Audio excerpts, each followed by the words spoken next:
Hey everybody, I'm Christina Feerick. I'm Beth Nolan. And Beth is our Kids Count Director here at Voices for Virginia's Children. And she is heading up our work with the 2020 Census. It is coming up soon, and there are some changes that everybody really needs to be aware of. Yes, so there's three main changes we're going to talk about today. The first is that, unlike in previous census surveys, there's going to be an internet-first approach. And what that means is that households will get a little postcard in the mail that says it's time to fill out the survey. Here's your unique identifier. Here's the link. Go online and fill it out.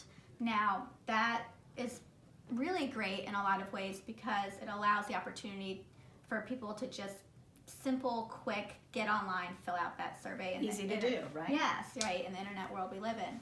Now, the challenge with it is that there's a lot of communities who either don't have broadband access or they're rural, and so it's difficult to get onto the internet. Now, for those communities, some will get the little postcard with the internet as their option, and then for follow-up, if they're unable to do it on the internet, they'll eventually get a paper survey in the mail. So other rural communities that the Census Bureau has yet to identify will just get a survey in the mail on the first round.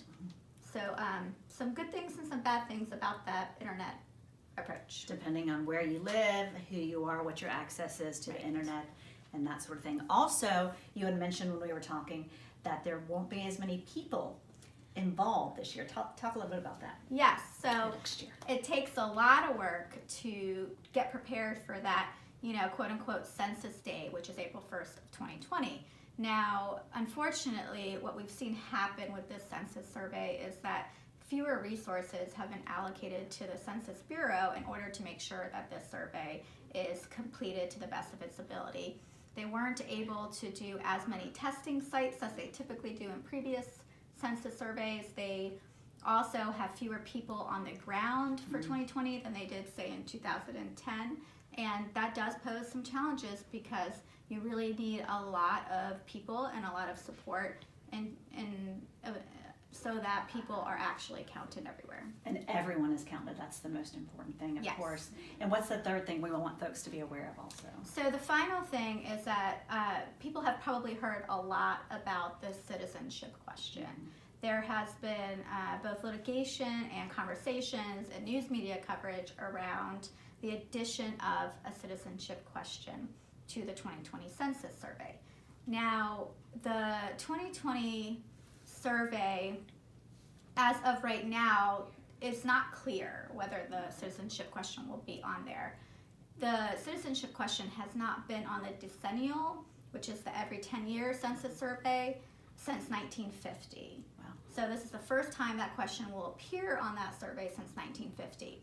Now, the Census Bureau does a lot of surveys. They're constantly doing surveys.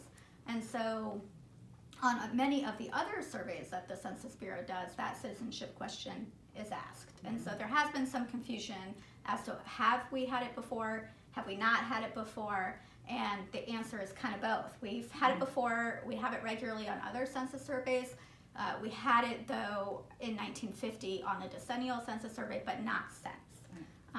And so there's several court cases around the country that are challenging the citizenship question being on the survey, and it's yet to be determined as to whether or not it'll remain on the survey.